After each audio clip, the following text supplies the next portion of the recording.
Isso é interessante. Deixa eu tentar rapidamente lhe falar algo que levaria meses. Bom, a época da lei foi, digamos, a aliança da lei só existiu até Adão pecar. A verdadeira época da lei existiu no jardim. Por quê?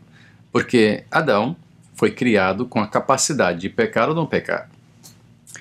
E Deus impôs uma aliança. Deu a ele o paraíso, a árvore da vida, alimento, trabalho, enfim, ordens para se multiplicar, deixou ele dar nome a todos os animais, ou seja, Adão tinha tudo, tinha uma vida plena. E com uma exigência somente: não pode comer da árvore do conhecimento do fruto do bem e do mal. Pronto. A lei. Obedeça, você tem tudo isso e para sempre, aparentemente. Mas, se você comer da árvore, certamente morrerá. Esta foi a lei. Após a queda, ou seja, a desobediência de Adão, Deus teve que agir com graça.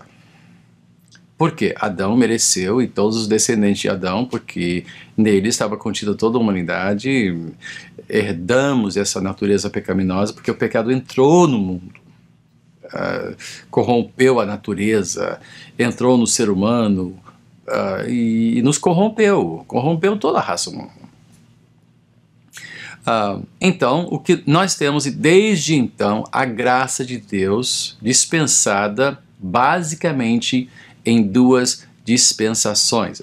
Quando eu falo dispensações, isso não deve ser confundido com o dispensacionalismo, algo que foi inventado em torno de 1870, 75. Não, eu estou falando de duas administrações da graça de Deus, das boas novas. Teve a antiga e a nova.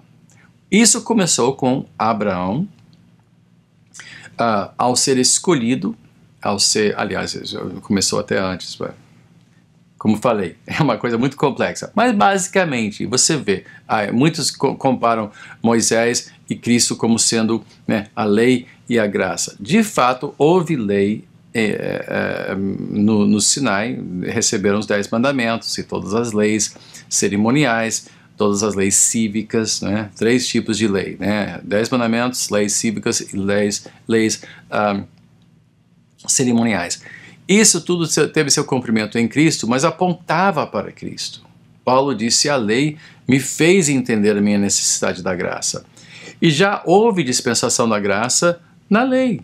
Por quê? Porque havia sacrifícios no templo, havia meios de você não pagar pelos seus pecados, mas de, através do sacrifício dos cordeiros no templo, no altar do templo, de ter a substituição da sua vida que tinha que ser sacrificada pelo pecado por um animal. Já havia esse sistema de graça embutido na lei.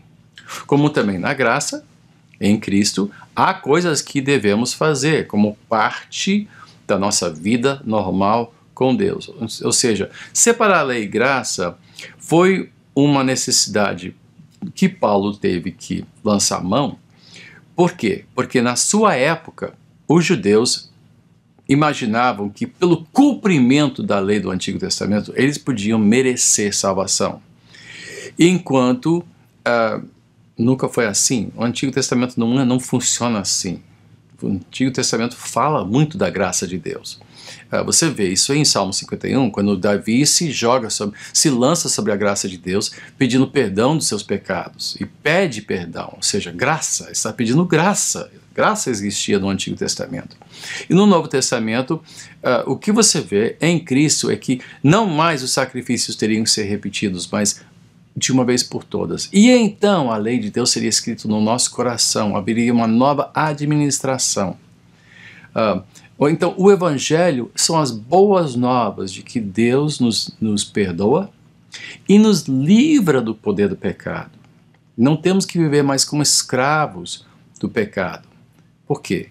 Porque a lei ainda vem sendo transgredida até hoje por todos nós, porque todos pecaram e ficam aquém da glória de Deus. Então nós precisamos de um Salvador. Veio o Salvador para quê? Para nos salvar deste círculo vicioso e mortal de pecar e de vivermos nessa miséria como escravos das trevas.